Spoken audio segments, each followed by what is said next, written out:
예수께서 빌립보 가이사랴 지방에 이르러 제자들에게 물어 이르시되 사람들이 인자를 누구라 하느냐. 이르되 더러는 침례 요한, 더러는 엘리야, 어떤 이는 예레미야나 선지자 중의 하나라 하나이다. 이르시되 너희는 나를 누구라 하느냐. 시몬 베드로가 대답하여 이르되 주는 그리스도시요 살아계신 하나님의 아들이시니이다. 예수께서 대답하여 이르시되 바요나 시몬아, 내가 복이 있도다. 이를 내게 알게 한 이는 혈육이 아니요 하늘에 계신 내 아버지시니라. 또 내가 내게 이르노니 너는 베드로라. 내가 이 반석 위에 내 교회를 세우리니 음불의 권세가 이기지 못하리라.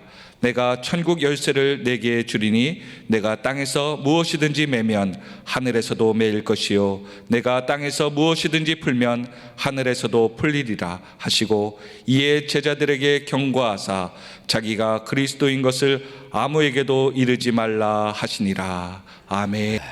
오늘 본문에 읽어드린 본문의 말씀을 가지고 반석 위에 세운 주님의 교회라고 하는 제목으로 은혜를 나누고자 합니다. 예수님께서 가이사랴 빌립보 가이사랴, 성경에는 빌립보 가이사랴, 예전에는 가이사랴 빌립보, 뭐 어떻게든지 상관없지만 여러분들 빌립보 가이사랴 지방에 도착했습니다. 가이사랴 빌립보라고 하는 그 지역은 갈릴리 호수 북쪽에 약 40km 떨어진 곳에 있고요. 헬몬산이라고 아주 그냥 만년설 1년 내내 눈이 있는 아주 아름다운, 그리고 찬바람이 찬 공기가 이렇게 해서요 얼마나 보기도 좋고, 그래서 그 눈이 녹아내리면은 이렇게 가이사랴 빌립보 지역을 이렇게 아름다운, 그리고 맑은 물이 찰찰찰찰 언제든지 그 물은 막 넘쳐나고요. 그 물이 이렇게 쭉 내려오다 보면 요단강을 이루게 됩니다. 그 요단강 물이 이렇게 쭉 내려오면 갈릴리 바다가 되고요. 그 갈릴리 바다가 내려오면 사해 바다가 된다는 거죠. 여러분들, 그 이스라엘의 그 물줄기의 주류가 어디서부터 시작되느냐? 바로 이 가이사랴 빌립보 이 지역에서부터 시작된다는 겁니다. 원래는 이렇게 조그맣고 아담한 그런 작은 조용한 마을이었습니다. 그런데 헤롯 대왕이 아들 분봉한 헤롯 왕 빌립에게 이것을 줬어요. 그래서 이 빌립이 이 마을을 확장시키고 발전시켰습니다. 그리고 그가 이렇게 로마 황제에게 잘 보이기 위해서 디베리오 가이사랴의 그 기념 성전을 이렇게 지어놓고 왕을 숭배하는 성전으로 만들어 놓고요. 그리고 그 원주민은 원래 그 지역에 살았던 그 사람들은 원래 바알을 섬겼고, 헬라파 사람들은 그 살렘과 야수의 신인 이 판이라고 하는 이 신당을 지어놓고 이렇게 우상을 숭배하게 됐다는 거죠. 황제의 신전도 있고 갖가지 우상도 있고. 성지순례를 가봤더니요, 그 성전들은 다 없어지고 그 산당들은 다 없어졌지만 그 기둥들은 남아있어서 조감도를 이렇게 걸어놨더라고요. 그리고 그 온 지역은 다 이렇게 바위산으로 되어 있는데요, 그 바위산에 구멍을 뻥뻥 이렇게 뚫어놨어요. 그래서 제가 물어봤죠. 이게 뭐 하는 거예요? 왜 이렇게 구멍이 뚫어져 있죠? 저는 세월이 많이 가서 자연스럽게 구멍이 난 줄 알았더니 그게 아니라 사람들이 그 지역 사람들이요 구멍을 뚫어놓고 거기에다가 산당 제사를 지냈던 곳이더라고요. 얼마나 많은 이 아름다운 이 도시, 물이 넘쳐나는 이 도시에, 또 아름답고 조용한 그 도시에 우상으로 가득 차여 있다는 것이죠. 정치적으로도 경제적으로도 외교적으로도 군사적으로도 얼마나 중요한 도시인지 모르겠습니다. 얼마나 아름답고 마음에 들었든지 자신의 이름 가이사랴라고 하는 그 이름을 딱 지어놓으니까 지중해 쪽에 보니까 항구 도시에 가이사랴라고 하는 그 도시가, 항구 도시가 또 있는 거예요.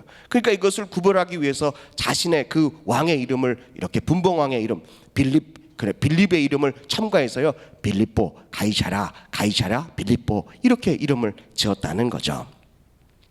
그와 같은 그런 땅입니다. 우상 숭배가 있고, 또 로마 황제에게 잘 보이기 위해서 황제를 신으로 우상하는 그런 신전을 지어놓고 그곳에서 많은 사람들이 우상 숭배하는 그곳입니다. 주님께서 그곳에 도착하시면서요 제자들에게 묻습니다. 인자를 예수님을 인자를 누구라고 생각하느냐, 뭐라고 생각하느냐, 뭐라고 부르느냐라고 했더니 성경의 말씀에 보니까 더러는 침례요한이라고 하고, 더러는 엘리야라고 하고, 더러는 예레미야라고 하고, 더러는 선지자 중에 한 사람이라고 합니다 라고 말합니다. 왜 이렇게 침례요한의 이름이 거론되고 엘리야, 예레미야, 또 선지자 중에 한 사람이라고 이름이 거론되는 이유가 뭔 줄 아십니까? 침례요한, 첫 번째 침례요한을 왜 이렇게 했냐, 예수님을 마치 침례요한이 아니냐라고 하는 이유가 있습니다. 침례요한이요, 이렇게 사역을 할 때 뭐라고 했냐면, 회개하라, 하나님의 나라가 천국이 가까웠다, 이렇게 이 설교를 했다는 거죠. 예수님도 이 공생애를 시작하시면서 회개하라, 하나님의 나라가 가까웠느니라, 이렇게 그 선포하는 메시지가 거의 일치하기 때문에 그렇다라고 합니다. 그러나 그것보다 더 중요한 것은 왜 사람들이 예수님을 침례한 요한이라고 하느냐라고 하는 것은요, 마태복음 14장 1절 2절 말씀에 이렇게 기록되어 있습니다. 마태복음 14장 1절을 한번 보겠습니다. 시작. 그때에 분봉왕 헤롯이 예수의 소문을 듣고 2절입니다. 시작. 그 신하들에게 이르되 이는 침례 요한이라, 그가 죽은 자 가운데서 살아났으니 그러므로 이런 능력이 그 속에서 역사하는도다 하더라. 이 분봉왕 헤롯이요, 예수님의 그 사역하는 것을 보니까 마치 자기가 그 침례요한의 목을 그냥 달랑 이렇게 자른 그런 침례요한이 다시 살아났다라고 믿게 됐다는 거죠. 잘못된 부활 신앙으로 인해서 예수님을 침례요한이라고 부르게 됐다는 것입니다. 그리고 두 번째는 더러는 엘리야라 합니다라고 하는 그 이유는 뭐냐면은 구약에서 가장 열정적으로 백성들에게 타락과 종교적인 불의를 꾸짖었던 선지자 중에 한 사람입니다. 말라기서에 보면은 메시아가 오기 전에, 구원자가 오기 전에 먼저 엘리야를 내가 보내겠다라고 하는 말씀이 있습니다. 말라기서 4장 5절 6절의 말씀을 한번 보겠습니다. 말라기서 4장 5절 6절입니다. 읽겠습니다. 시작. 보라, 내가 너에게 보내리니 그가 아버지의 마음을 자녀에게로 돌이키게 하고 자녀들의 마음을 그들의 아버지에게로 돌이키게 하리라. 돌이키지 아니하면 들었건대 내가 와서 저주로 그 땅을 칠까 하노라 하시니라. 여러분들, 크고 두려운 날, 예수님께서 이 땅에, 구세주가 이 땅에 오시기 전에 먼저 선지자 엘리야를 먼저 보내신다는 거죠. 이것이 말라기 선지자가 하나님의 말씀을 통해서 예언한 말씀이라는 거죠. 그래서 예수님도 이 땅에 오셔가지고 보니까 사람들이, 저분은 하나님께서 이 메시아가 오기 전에 먼저 이 엘리야를 보내신다고 하는데 예수님이 그분 같다라고 하는 것입니다. 특히 엘리야는 죽음을 경험하지 않고 승천한 거 아니겠습니까? 이때에 그 마음 속에 막 그 예수님을 엘리야라고 하는 그런 간절함, 갈망들이 있었다는 거죠. 그런데 예수님께서요, 마태복음 14장 11장 14절, 마태복음 11장 14절의 말씀을 보니까 예수님이 침례 요한을 향하여서 뭐라고 말하냐면, 만일 너희가 즐겨 받을진대 오리라 한 엘리야가 곧 이 사람이라 라고 말하고 있다는 거죠. 10절, 12절, 13절, 14절의 말씀 보니까 침례 요한에 대한 이야기를 쭉 하시면서요, 예수님이 그가 바로 엘리야다, 침례 요한이 그가 바로 엘리야다라고 하는 것입니다. 자, 말라기 선지자가 뭐라고 예언합니까?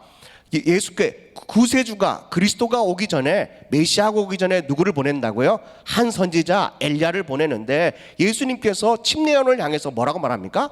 그가 바로 엘리야다 라고 하는 거죠. 그렇다면 엘리야가 먼저 왔기 때문에 그 뒤에 오시는 분이 바로 메시아, 예수 그리스도라는 거죠. 이것을 암시하고 있는데 사람들은 예수님을 바로 엘리야다라고 생각하고 있다는 것입니다. 또 세 번째 보면 더러는 예레미야다라는 것입니다. 예레미야 하면은 뭐가 떠오릅니까? 예레미야 하면요, 눈물의 선지자라는 거죠. 참 이 어려운 시대를 향하여 이 예레미야처럼 눈물의 선지자들이 많이 나올 수 있기를 주님의 이름으로 간절히 축복합니다. 그런데 눈물을 많이 흘린 만큼, 근데 이 예레미야를 통해서요, 수많은 역사들이 일어나진 않았습니다. 그럼에도 불구하고 예수님께서 하나님께서 이 예레미야에게 너는 대선지자다라고 말합니다. 요나는요 한 번 설교를 하고 이 땅에 저주가 임할 것입니다 라고 했더니요 왕으로부터 시작해서요 그 온 민족들이 다 회개하고 막 돌아왔거든요. 근데 요나는 소선지자다 이렇게 얘기하고 있다는 거죠. 어떻게 대선지자 되고 소선지자가 되는 것은 오직 하나님의 주권에 달려 있는데요, 예레미야는 정말 이스라엘 백성을 위해서 많이 눈물을 흘렸던 사람입니다. 예루살렘을 향해서 눈물을 흘렸는데요, 예수님도 누가복음 19장 41절에 가까이 성에 가까이 오실 때 예수님도 우셨다라고 말씀하십니다. 사람들이 이스라엘 백성들이 그걸 보니까 저분은 예레미야다, 이 땅에 와서 눈물을 많이 흘리는 그런 선지자 중 예레미야와 같은 그런 선지자다라고 말합니다. 또 더러는 네 번째로 선지자 중에 한 사람이다라고 말하는 이유는 이 이스라엘 백성들이 로마의 식민지에 있었기 때문에 소망이 없습니다. 언제 이 이스라엘이 회복될지를 아무런 장담할 수 있는 그런 게 없기 때문에 이 이스라엘 백성들에게는 종말론적인 신앙이 있었습니다. 빨리 다윗과 같은 그런 메시아가 와서 우리를 구원해 주시고 이 땅에 하나님의 나라가 임하도록 또 우리가 막 해방되도록 자유함을 얻도록 그런 마음속에 그런 갈망들이 있었다는 거죠. 그래서 예수님을 향해서 그 누가복음 9장 19절의 말씀에 보니까 대답하여 이르되 침례요 아니라 더러는 엘리야라, 더러는 옛 선지자 중에 한 사람이 살아났도다. 똑같은 그런 구절인데요, 오늘 누가복음에는 옛 선지자 중에 한 사람이 살아났다라고 말하고 있다는 것입니다. 여러분들 어떻습니까? 여러분들은 예수님을 뭐라고 생각하십니까? 여러분들은 우리 하늘비전께 특별히 수요예배에 나오신 분들은 하나님을 그리스도시고 살아계신 하나님의 아들입니다 라고 예수님을 이렇게 인식하고 믿고 있는 줄로 믿습니다. 그럼에도 불구하고 많은 사람들이 예수님에 대하여 더러는 침례 요한이다, 더러는 엘리야다, 더러는 예레미야다, 많은 선지자 중에 한 사람이다 라고 이렇게 이스라엘 백성들이 말씀하고 또 인식하고 있다는 것입니다. 얼마나 안타까운 일입니까? 예수님께서요 정말 이런 이야기를 들었을 때 참으로 마음에 참 많은 안타까움이 있었을 것 같습니다. 그 시대 당시에는요 그 왕으로부터, 그 땅을 다스리는 왕으로부터 시작해서 종교 지도자들, 이스라엘의 모든 백성들이요 예수님을 그렇게 생각하고 있었다는 것입니다. 여러분들 이렇게 가이사랴 빌립보 지역에 오시기 전에요 이미도 예수님을 통하여 오병이어로 5,000명을 먹이고 7병이어로 4,000명을 먹이고 12바구니와 7광주리를 남겼음에도 불구하고요 이런 놀라운 역사, 그리고 많은 사람을 고치고 치유하고 귀신을 쫓아내고 죽은 자를 살렸음에도 불구하고 예수님을 뭐라고 말하냐면 침례 요한이다, 예레미야다, 엘리야다, 선지자 중에 한 사람이다 라고 생각하고 있었다는 것입니다. 그렇게 이야기하고 있었을 때 예수님은 어떤 마음으로 12명의 제자들에게 또다시 물었을까요? 여러분들 어떤 마음일까요? 혹시나 여러분들의 삶 가운데 예수님을 어떻게 고백하고 계십니까? 오늘도 이 땅 가운데요 많은 우상들이 있습니다. 예수님을 믿는 사람보다 점점점 예수님을 알지 못하는 사람이 점점점 늘어나고 있는 것 같습니다. 아마 세월이 갈수록 예수를 믿지 않는 사람들이 더 많아질 것 같습니다. 아마 예수 믿는 사람들을 핍박하는 사람들도 더 많아질 것 같습니다. 이런 이 시대에 주님이 우리에게 묻습니다. 너희는 나를 누구라고 생각하느냐라고 하는 것입니다. 예수님은 12명의 제자들에게 물으십니다. 그리고 그 묻는 그 가운데 베드로가 먼저 번쩍 손을 들고 말합니다. 주님은 당신은 그러니까 예수님을 가르칠 때 이렇게 당신은 하면 그러니까요 주님은 그리스도십니다. 그리고 살아계신 하나님의 아들이십니다 라고 고백합니다. 여러분들 그리스도라고 하는 말은 히브리어를 헬라어로 번역한 말인데 그것은 바로 기름 부음 받은 자라는 뜻입니다. 저는 오늘 이 말씀을 통해서 이 본문을 가지고 오늘과 다음 주에 걸쳐서 반석 위에 세운 주님의 교회, 오늘 여러분들이 이 고백이 여러분들 안에 날마다 이렇게 고백되어져야 되는 거거든요. 그래야 그 고백하는 그 믿음의 위에, 그 반석 위에 주님이 또 반석이신데요, 또 주님의 교회를 세우는데 주님이 우리 교회에게 주시는 놀라운 축복들이 있다는 거죠. 그것을 우리가 오늘 우리 하늘비전교회가 이 어려운 이 시대에 여러분들이 그 믿음의 고백을 가지고 주님의 교회를 든든히 세워나갈 수 있기를 간절히 축복합니다. 세울 뿐 아니라 주님의 교회를 세웠다면 주님께서 그 교회를 향하여 주시는 축복과 능력들이 있는데 그것을 이제 다음 주에 말씀드리도록 하겠습니다. 그래서 오늘은 여러분들이 이 예수는 그리스도라고 하는 말, 그리고 하나님의 아들이라고 하는 이 고백이 여러분들 안에 자연스럽게 뿐 아니라 교회 안에서 뿐 아니라 지금 이 베드로는 어디서 고백했다고 말씀하고 있었죠? 가이사랴 빌립보, 우상이 난무하는, 우상이 천지를 점령하고 있었던 그곳 가운데서도 주님을 그렇게 고백했다는 겁니다. 우리 하늘빛교회 성도들이 정말 그런 형편 가운데서도 주님은 그리스도시고 살아계신 하나님의 아들이라고 고백할 수 있는 우리 사랑하는 하늘비전교회 반석과 같은 그런 우리 하늘비전교회 성도들 될 수 있기를 간절히 축복합니다. 기름 부음 받은 자는 하나님의 일을 하기 위하여 이 땅에 오신 하나님의 종이라는 것입니다. 사랑하는 성도 여러분, 저와 여러분들도 하나님의 일을 할 수 있는 귀한 하나님의 종들, 기름 부음 받은 종들 될 수 있기를 간절히 축복합니다. 그러면 하나님께서 이 땅에 오셔서, 예수님이 이 땅에 오셔서 도대체 기름 부음 받은 종으로 무슨 일을 하기 위하여 이 땅에 오셨느냐, 잘 알고 계시겠지만 마태복음 1장 21절입니다. 마태복음 1장 21절, 하나님 주의 사자가 마리아에게 말하는 겁니다. 육신의 어머님 마리아에게 뭐라고 말하냐면, 읽겠습니다. 시작. 아들을 낳으리니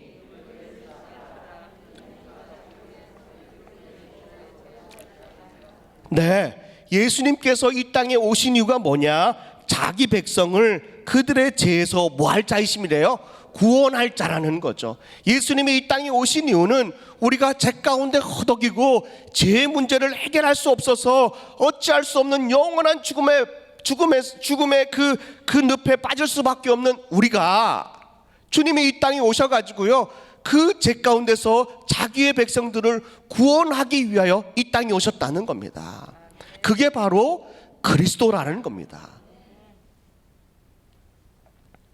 침례요한이 또 뭐라고 말합니까? 주님의 천사가, 주님의 사자가 그렇게 말하고 있고요, 침례요한이 또 뭐라고 말하느냐? 요한복음 1장 29절입니다. 이튿날 요한이 예수께서 자기에게 나오심을 보고 이르되 보라, 세상 죄를 지고 가는 하나님의 어린 양이로다 라는 것입니다.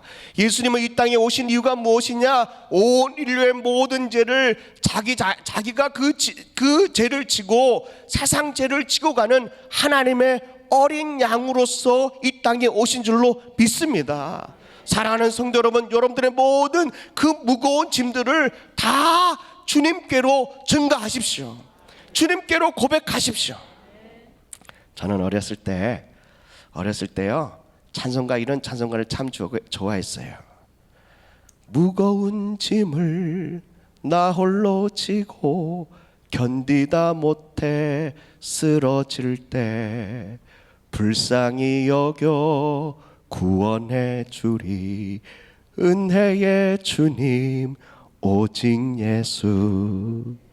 내 짐이 점점 무거워질 때 주 예수 앞에 아래이면 주께서 친히 날 구해 주사 내 대신 짐을 져주시네.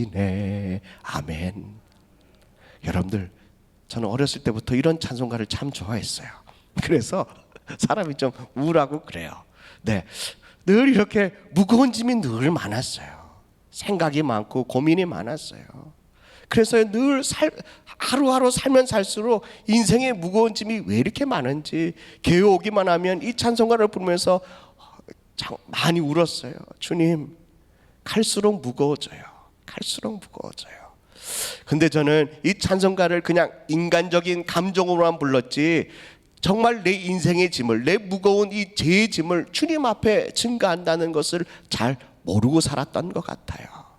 부흥회만 되면 회개한다고 확 죄인들은 손들어라 그럴 때 그때마다 저는 얼마나 많이 손든지 몰라요. 한 손도 아니고 두 손 들고 사람이 없었으면 두 양발 다 들으려고 그랬어요. 네네, 늘 죄인이었죠. 주님 앞에 나의 짐을, 주님이 이 땅에 오신 이유가 내 죄의 짐을 짊어지기 위해서 이 땅에 오셨다는 사실을 저는 그때 어렸을 때는 잘 몰랐어요.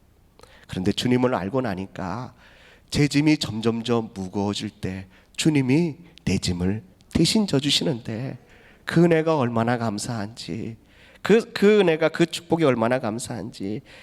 그래서 제가 하나님, 주님께서 이렇게 또 목사 돼가지고요, 내가 또 이렇게 그 길을 걸어가는 줄로 믿습니다. 사랑하는 성도 여러분, 여러분들의 그 무거운 죄의 짐들을 다 주님께 고백하십시오. 주님께 다 증거하십시오. 그럼 우리 주님이 대신 져 주신 줄로 믿습니다.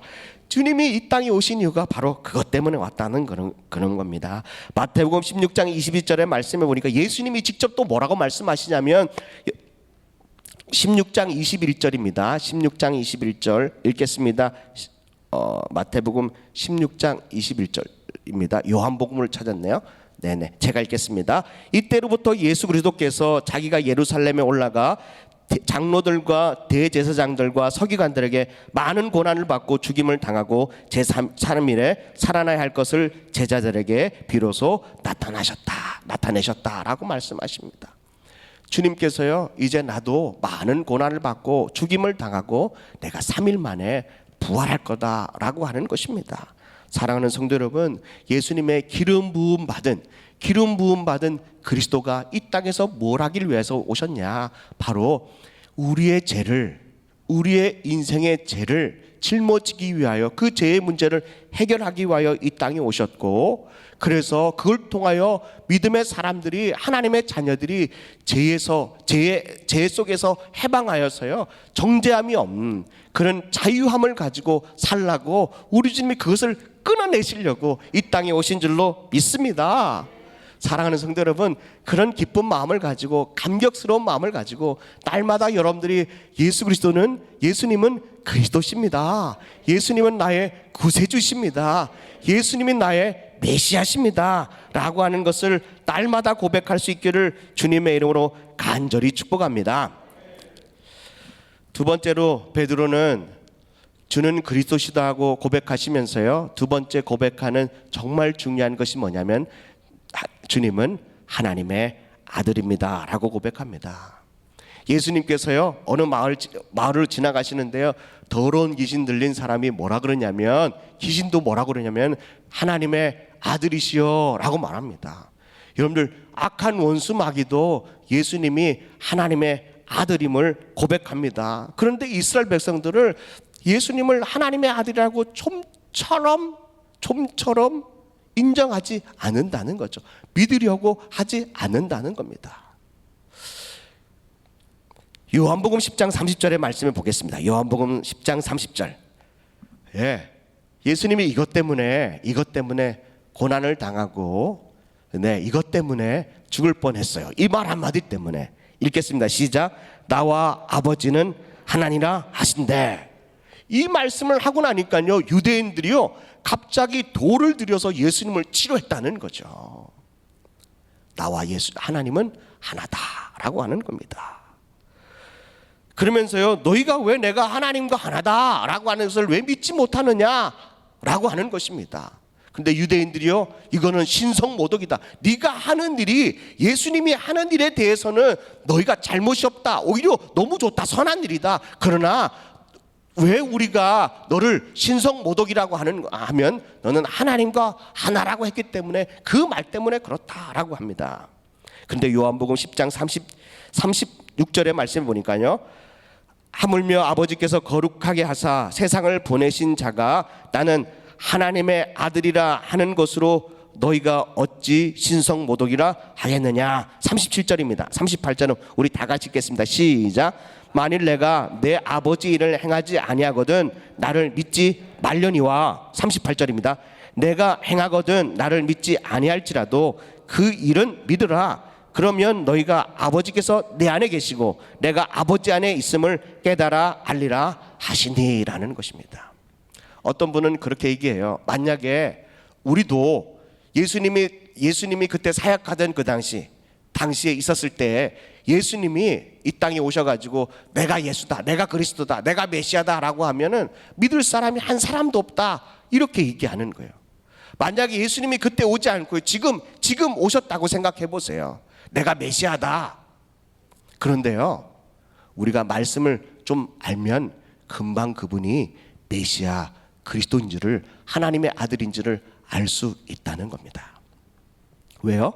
그분이 하시는 일을 보면 하나님이라는 것이 금방 알 수 있다는 거예요. 죽은 자를 살려요. 무리를 걸으세요. 오병이어로 5,000명을 먹여요. 여러분들은 도시락 하나 가지고 몇 명 먹여봤어요?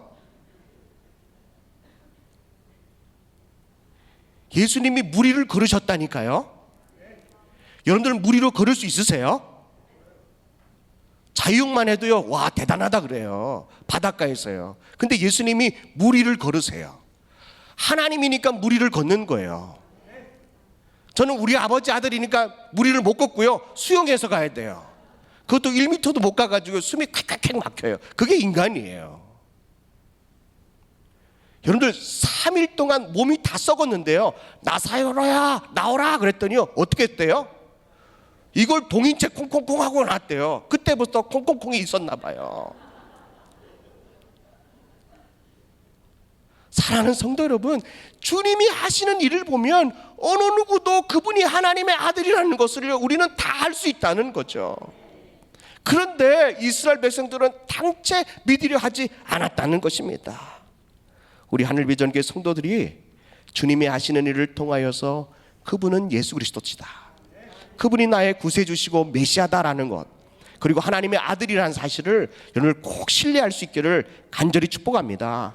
여러분들 요단강에서 침례 요한에게 침례를 받을 때 어떤 현상이 일어났습니까? 예수님께서 무리로 올라오시면서요, 하늘이 열리면서 성령이 비둘기처럼 예수님에게 임하시고 하늘에서 음성이 나왔는데요, 뭐라고 말했냐면 이는 내 사랑하는 아들이요 내가 기뻐하는 자다라고 그러는 겁니다. 늘 침례 받을 때 그 음성 들었습니까? 저는 중학교 2학년 때 우리 그 침례를 받았는데요, 저는 이 말씀이 사모해서 하나님, 저도 침례 받고 이런 날 나올 때 이 음성 좀 주세요. 그랬더니요, 그 음성을 안 알고 저희 어머니 금반지가 잃어버렸대요. 네.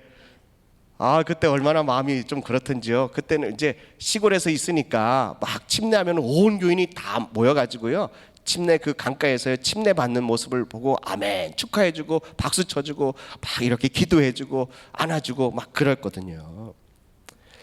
저는 이 음성 못 들었어요. 못 들었지만 저는 하나님의 아들임을 믿습니다. 하나님께서 굳이 말씀 안 하셔도요, 하나님이 이 말씀을 통해서 저에게 주시는 확신의 말씀이 있거든요.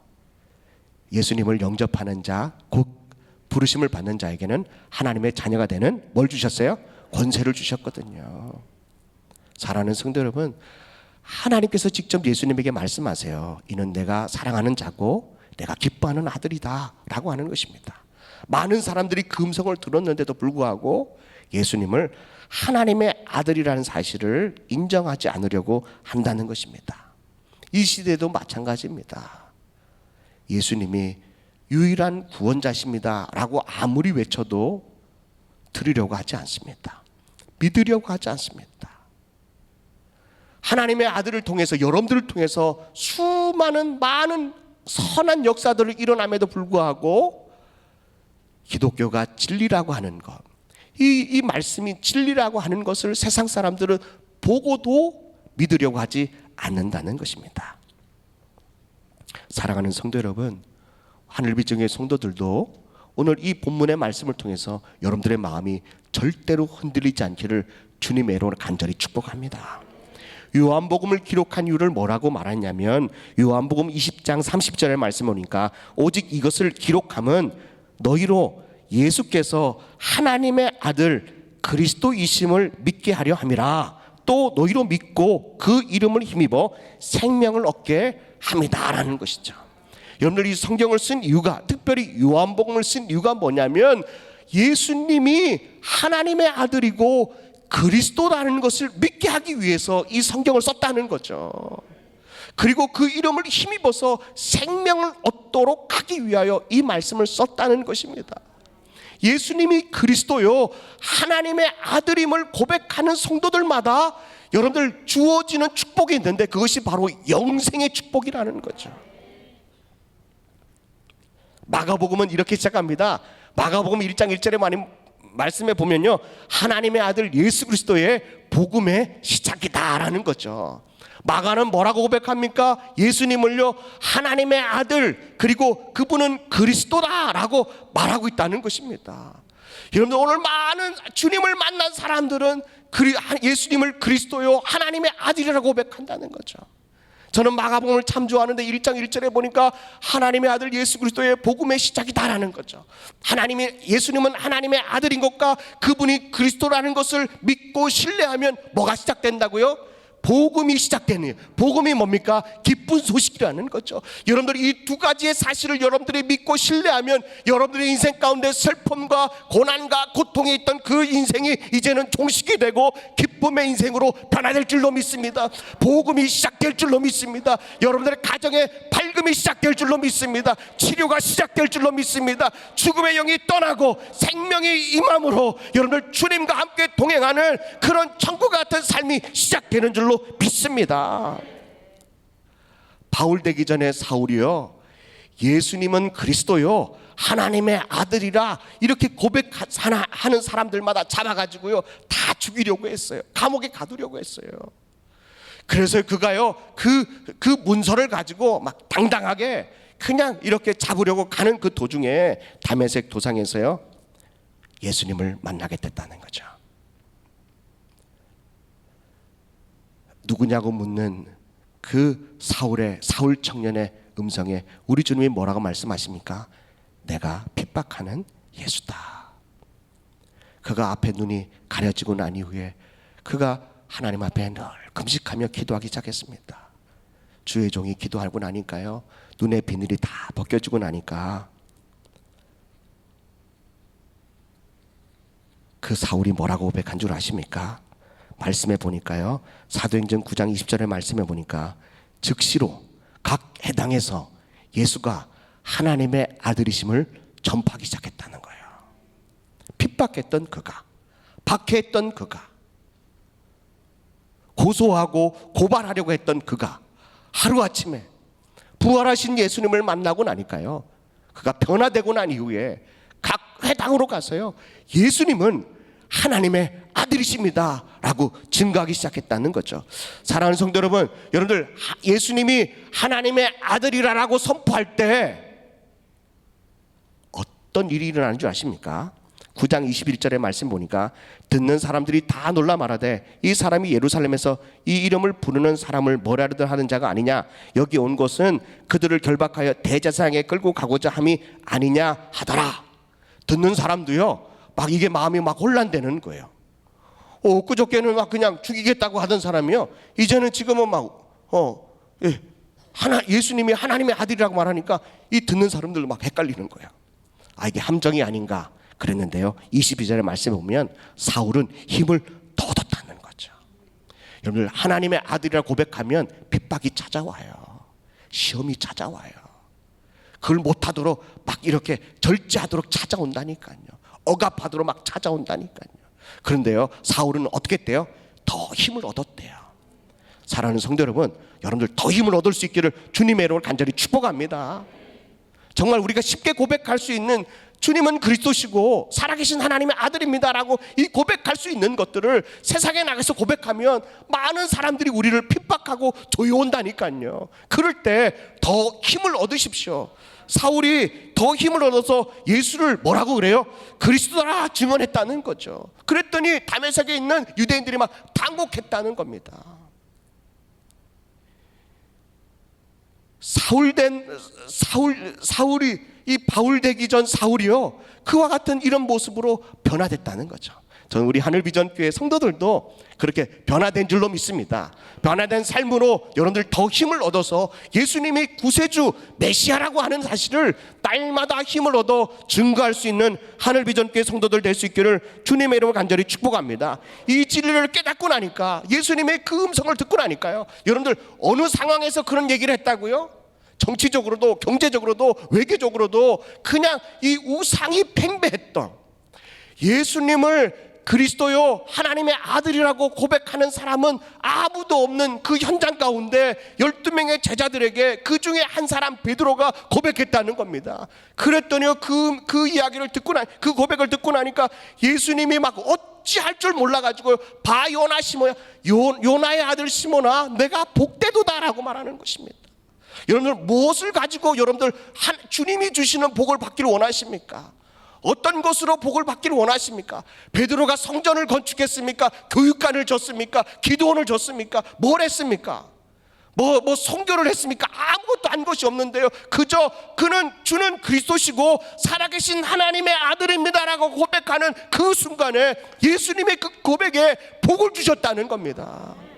우리 하늘비전교회 성도들도요, 도대체 우리가 뭘 할 수 있습니까?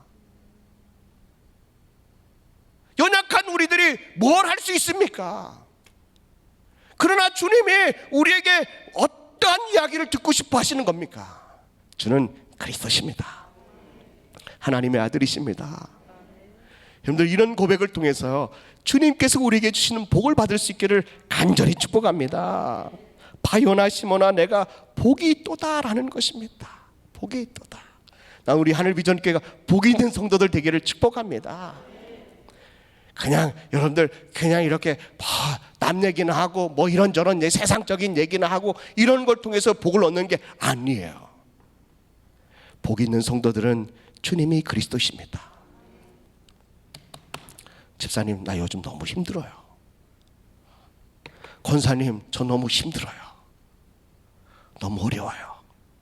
그럴 때 여러분들 뭐라 그럽니까? 나도 힘들어. 그냥 참고 견뎌. 이건 아니에요.